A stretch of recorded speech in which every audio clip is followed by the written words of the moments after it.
नमस्कार दोस्तों, मैं हूं आसिफ अली और आप देख रहे हैं voice of MP.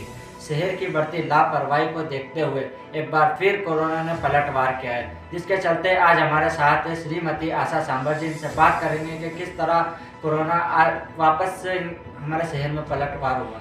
Ji madam. जैसा कि आज अभी जो त्योहारों का सीजन आ गया है और कोरोना ने जो वापस हमारे शहर में दस्तक दी है, उसके लिए मैं यही कहना चाहूँगी, जो त्यौहार अभी जैसे उर्स का मेला था और उसके मेले में भी जो ट्रेनें हालांकि इतनी ज़्यादा शुरू नहीं हुई है, लेकिन फिर भी ट्रेनें और बसों से जो आवागमन चल रहा है, तो उसके मेले में काफ़ी लोग तादाद में आ रहे जा रहे हैं। इसके अलावा दूसरे जो त्यौहार अभी हमारे सामने है, शिवरात्रि आने वाली है, नवरात्र आने वाला है, होली के त्यौहार आने वाले, दुल्हन और जो क्रिश्चियन है उनके भी जो त्यौहार है, तो इन चीज़ों को सबको जो त्यौहार है उनको हम अच्छे से मनाएं।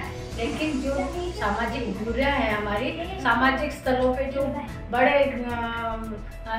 जो भीड़ इकट्ठी होती है, जो मेले लगते हैं, शिवरात्रि के मेले लगते हैं, भादवा माता है जैसे हमारे, तो वहाँ पे भी मेले का रहता है, तो उसमें हमारे सोशल डिस्टेंसिंग का पालन करते हुए सभी लोग मास्क लगाकर अगर इसको त्योहारों को हम अच्छी तरह से मनाएंगे तो ज़्यादा अच्छा रहेगा।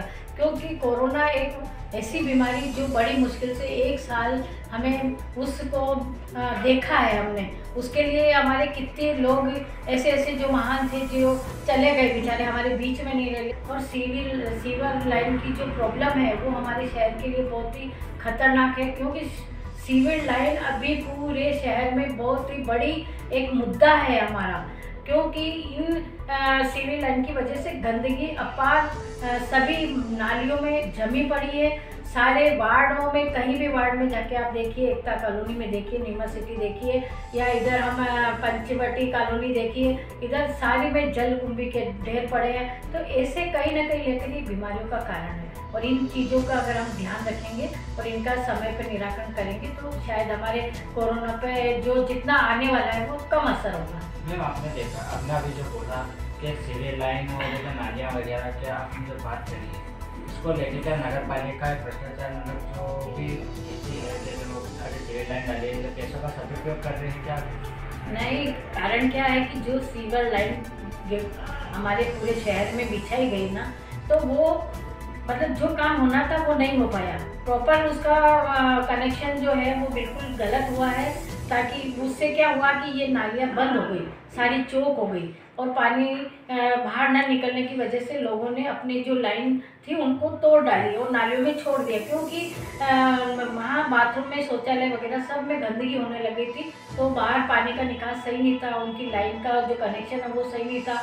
और जो गड्ढे सारे शहर में जो खोदे, वो बार बार कभी केबल वाले खोद रहे हैं, जो इनके मोबाइल वाले हैं, टावर वाले, तो कभी सीवर लाइन वाले खोद रहे, तो ऐसे पूरे शहर में पूरा खुदाई करके इन लोगों ने पूरा एक व्यवस्थित मैनेजमेंट होकर अगर काम चलता है कि भाई एक बार उनको सीवर लाइन का जो काम करना वो पूरा वो करें, उसके बाद अपने और कोई केबल का काम है तो वो करके फिर ये मत उसको सड़क का वापस सड़क बनाए, तो उस पर क्या सड़क बनती है फिर कुछ जाती है, सड़क बनती है फिर कुछ जाती है, कुल मिला के भ्रष्टाचार का अड्डा बन गया है, भ्रष्टाचार के भेंट चढ़ रहा है।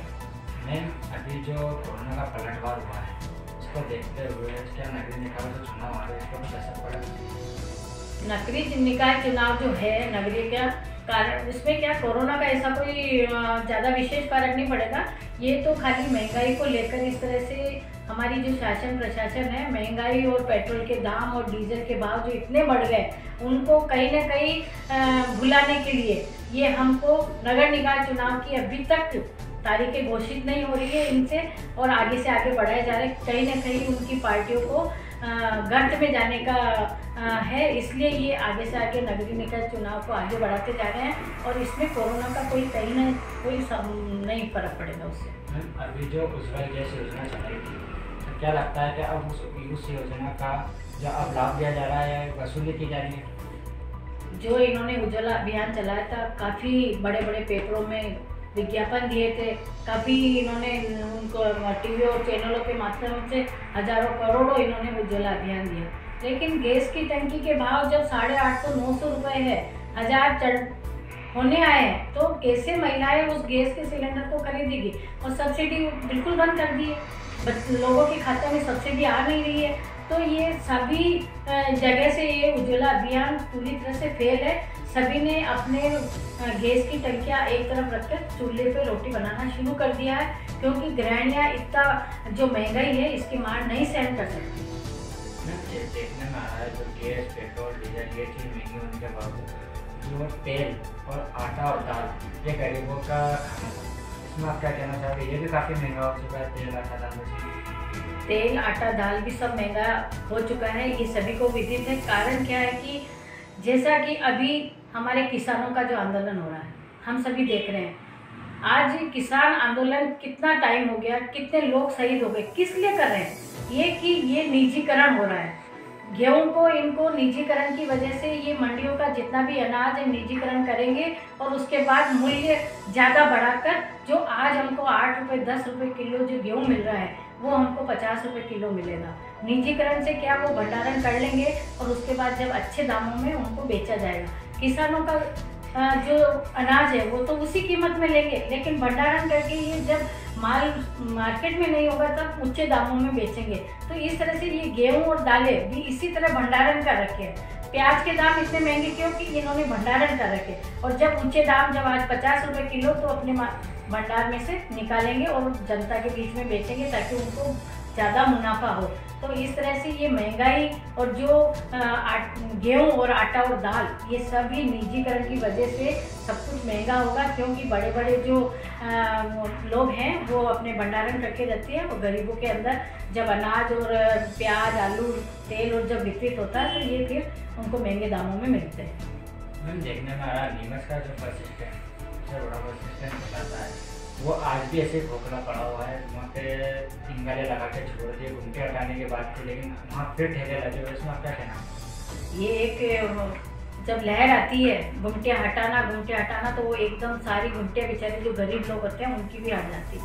लेकिन जब जो प्रतिनिधि है उनके जो लोग होते हैं वो उनको कहकर और अपनी तरफ से वापस वो घुमटियाँ लगा दी जाती है, और लेकिन गरीबों का शोषण होता है। कुल मिला के गरीब बेचारा कहाँ जाएगा, क्योंकि जो लोग होंगे जनप्रतिनिधि के जो कहते लोग होंगे उनके तो घुमटियाँ लग जाएगी। और आज दशहरा मैदान में देखिए आप, जगह जगह पूरी चारों तरफ पूरा दशहरा मैदान में घुमटियाँ वो खाली इन दलालों की है।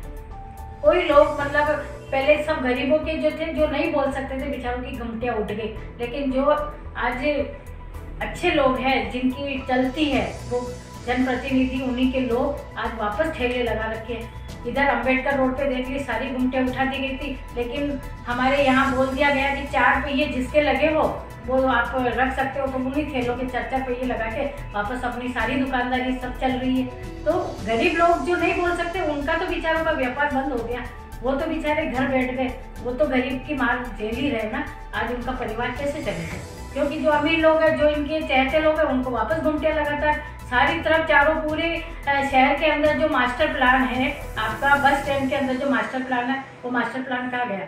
शिवराज सिंह जी खुद आए, वृक्षारोपण कर गए और बोले हम पूरा मास्टर प्लान से इसको पूरा उसमें करेंगे, लेकिन कहाँ हुआ? वो वापस पक्की घुमटियाँ बन गई वहाँ पे सारी। कहाँ गई आपका मास्टर प्लान? तो कुल मिला के मैनेजमेंट सही नहीं है। देखने में आ रहा है जो अभी नल कनेक्शन दिए जा रहे थे उसमें भी 3600 रुपये वसूले जा रहे हैं, फिर भी पानी सही नहीं आ रहा, लोगों के घर में कम पानी आ रहा है, गंदा पानी आ रहा है। इसमें क्या कहना? मेरा नल कनेक्शन में यही है कि इनकी जो अमृत योजना थी वो पूरी तरह से फेल हो गई है। कारण इन्होंने जो पुराने कनेक्शन जिनके भी घरों में पुराने कनेक्शन से पहले से ही काटे, जब नए कनेक्शन देने की बारी आई तो 3500 रुपये, तो ये गरीब के लिए बहुत बड़ी मार है, क्योंकि कोरोना की वजह से वैसे ही परिवार बहुत सारे टूट चुके हैं और जो झुग्गी झोपड़ी वाले और जो बेचारे लोग हैं वो ज़्यादा परेशान हैं, क्योंकि एक अमीर लोग तो फिर भी 3500 रुपये देके नल का कनेक्शन ले लेगा, लेकिन गरीब लोग कहाँ जाएंगे? जो मध्यम वर्ग के लोग हैं वो कहाँ जाएंगे, जिनका परिवार अभी पूरा उभरा भी नहीं कोरोना की वजह से। और ये 3600 रुपये की जो मार है नगर पालिका की जो नल कनेक्शन की, और वो नल कनेक्शन भी एक दो जो नल जो पहले थे वो सारे काट लिए, और अब जो पुराने नल कनेक्शन दे रहे वो 3500 रुपये दे रहे। तो इतना अधिक गरीब लोग नहीं दे सकते। उसको रिजनेबल रेट में अगर उसको 1000 या 1500 रुपये नॉमिनल रेट रखे और अगर नल कनेक्शन दिया जाए तो अच्छा, लेकिन नलों में जो पानी आ रहा है वो भी खराब आ रहा है, क्योंकि सीवी लाइन जो फेल हो चुकी है वो सीवी लाइन से नलों के पाइपों में पानी जा रहा है और उससे बदबूदार पानी भी जनता को मिल रहा है, तो उससे भी काफ़ी परेशानी आ रही है। प्रधानमंत्री जी ने एक योजना चलाई थी, आवास योजना। उसमें भी कई लोगों की अभी तक किस्तें अटकी हुई, क्या गरीब लोग परेशान है, इसमें आपका क्या? मेरे पास बहुत सारे लोग आए हैं आवास योजना के लिए भी। काफ़ी लोग आते हैं, मदद के लिए बोलते हैं, मैडम हमने 20,000 जमा करा दिए, मैडम हमने 40,000 जमा करा दिए, लेकिन अभी हमारे मकानों का कोई पता नहीं है।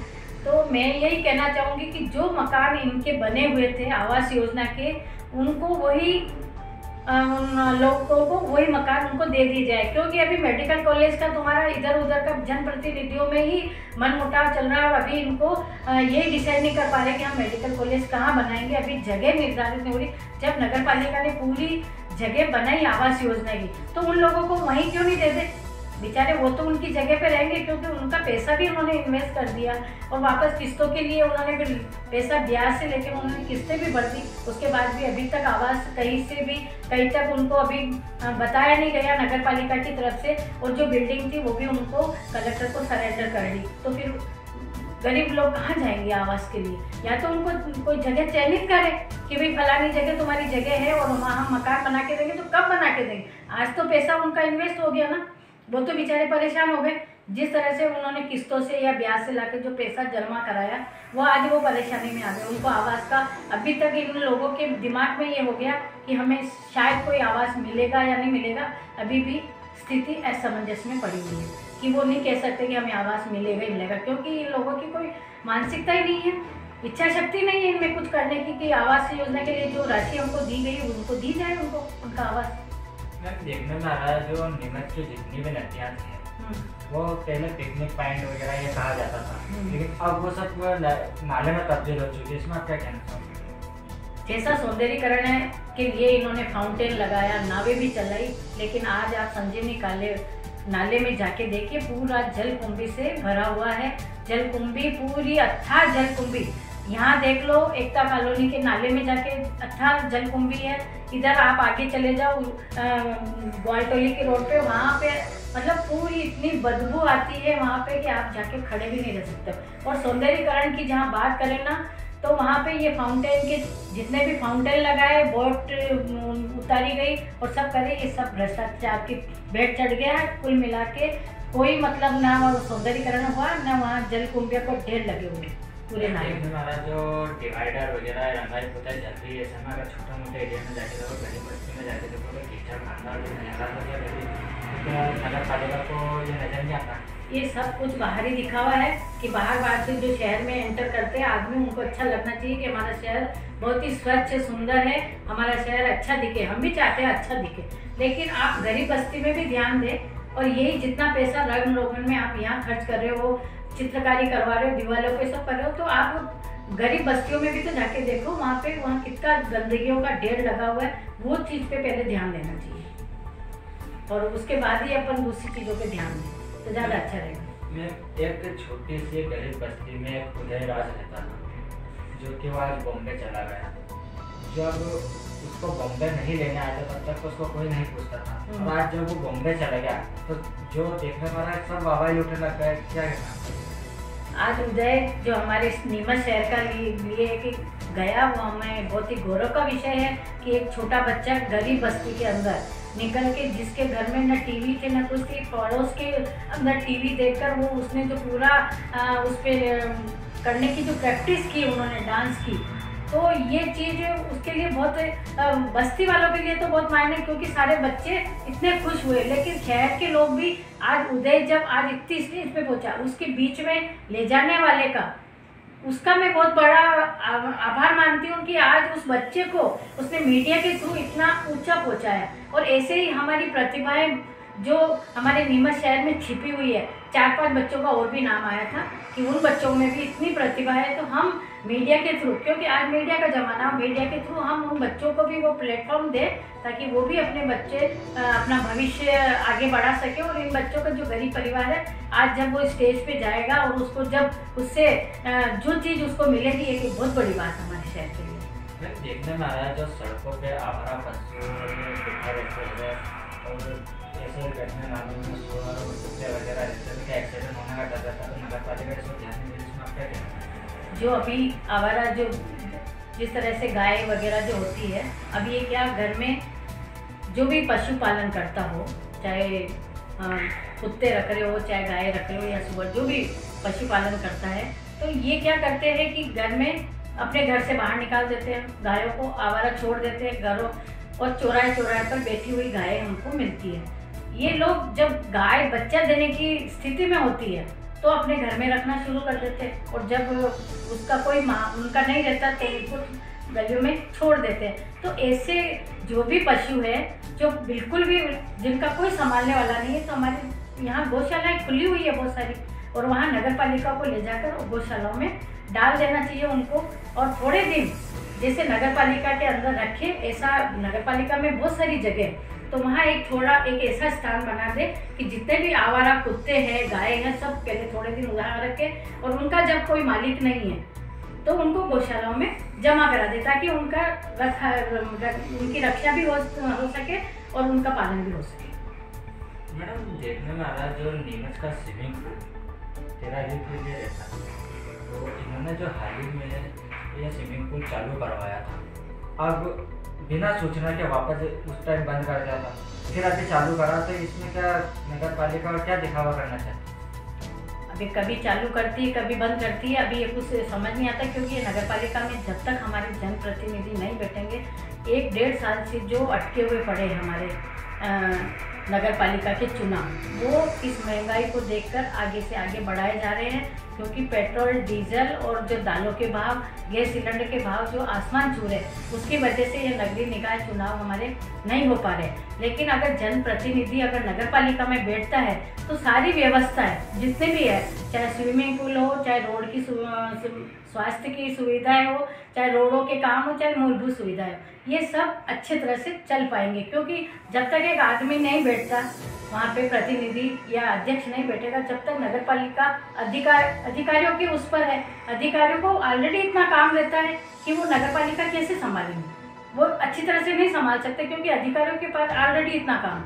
और जब तक ये चुनाव नहीं होंगे, अध्यक्ष उस पर नहीं बैठेगा, तब तक इसका शहर का काम सुचारू रूप से नहीं चल सकता। क्योंकि नगर पालिका में जब अध्यक्ष बैठेगा तो उसको उसका पता है कि मेरे शहर को किस तरह से मेरे को चलाना है, उसको सुचारू रूप से उसका मैनेजमेंट कैसे करना है, और जनता को किस तरह से हम राहत दे सकें और अच्छे से अच्छा काम कर सकें। तो ये थे हमारे साथ कांग्रेस के जिला अध्यक्ष श्रीमती आशा सांबर जी। इन्होंने बताया कि नगर पालिका सिर्फ भ्रष्टाचार कर रही है और कोई काम नहीं करती है। वॉइस ऑफ एमपी के लिए आसिफ अली की खास रिपोर्ट।